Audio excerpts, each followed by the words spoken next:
نحمدہ ونصلی علی رسول الکریم اما بعد فاعوذ باللہ من الشیطان الرجیم بسم اللہ الرحمن الرحیم ومن یؤت الحکمہ فقد اوتی خیرا کثیرا اما بعد۔ عزیز دوستو، آج میں آپ کی خدمت میں ایک ایسی مرض جس سے اکثر نوجوان پریشان نظر آتے ہیں، مردانہ طاقت کا ختم ہو جانا یا انتشار کی کمی وغیرہ کے علاج کے ساتھ حاضر ہوں۔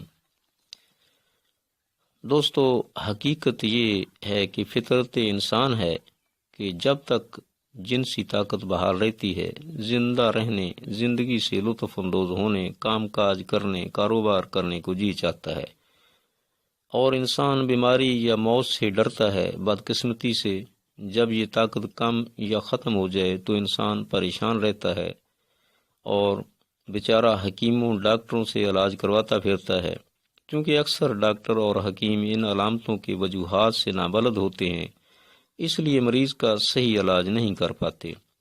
مریض بیچارہ بڑے بڑے اخراجات کا بوجھ اٹھا کر بھی جب ٹھیک نہیں ہوتا تو مایوس ہو کر موت کو زندگی پر ترجیح دینے لگتا ہے۔ میں افسوس سے کہہ رہا ہوں، اکثر لوگ جو اپنے آپ کو حکیم باور کرواتے ہیں، لمبے چوڑے اشتہار دے کر پریشان حال لوگوں، قابل رحم لوگوں کو دھوکہ دیتے ہیں۔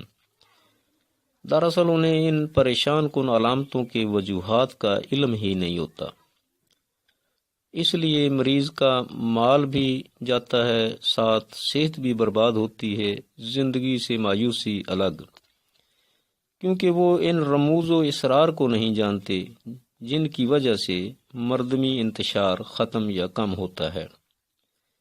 سب سے پہلے منی کا جائزہ لینا ہوتا ہے، کیونکہ خوشگوار ازدواجی زندگی کا دار و مدار صحت مند منی پر ہوتا ہے کہ یہ بن رہی ہے یا نہیں، یا منی کا قوام درست ہے یا کہ نہیں۔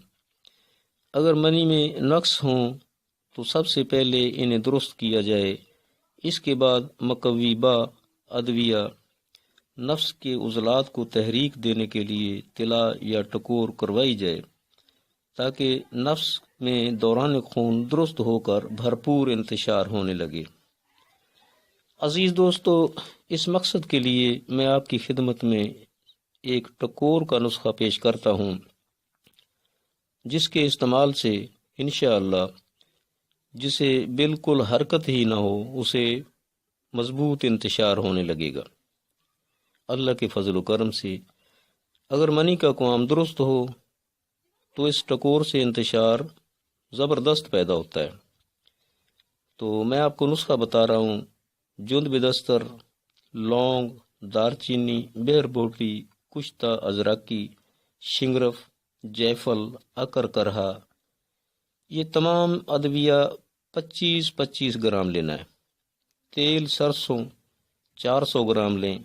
تمام ادویہ کو انہی اوزان میں لے کر دردرا سا کوٹ کر قدرے پانی سے نم دے کر پلاسٹک کے ڈبہ میں 3 گھنٹہ تک بند کر کے رکھ دیں۔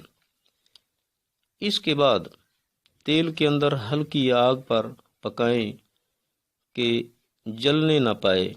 جب تمام ادویہ خشک اور سرخ ہو جائیں تو آگ پر سے اتار لیں۔ دوستو، یہ ادویہ اور تیل یوں ہی رکھ لیں، روزانہ شام گرم کر کے عضو مخصوص اور کھسیوں پر 15-20 منٹ تک ٹکور کرتے رہیں، اور جب پیشاب وغیرہ کرنا ہو، استنجا کرنا ہو تو ٹھنڈے پانی سے استنجا نہیں کرنا، گرم پانی استعمال کریں۔ منی کی پیدائش اور انتشار پیدا کرنے کے لیے بہترین ٹکور ہے۔ انتشار کے ختم ہونے یا کم ہو جانے کے مریض استعمال کریں، کبھی مایوس نہیں ہوں گے۔ دوستو، میں شعبدہ بازیاں نہیں جانتا، اپنے بھائیوں کو حقیقی طریقہ علاج کی طرف رہنمائی دیتا ہوں۔ میرا کوئی بھی نسخہ آزما لیں، انشاءاللہ کبھی مایوس نہیں ہوں گے۔ حقیقت پر مبنی میرے نسخہ جات کے لیے میرے چینل کو سبسکرائب کریں اور اپنے دوستوں میں شیئر کریں تاکہ وہ بھی فائدہ اٹھائیں۔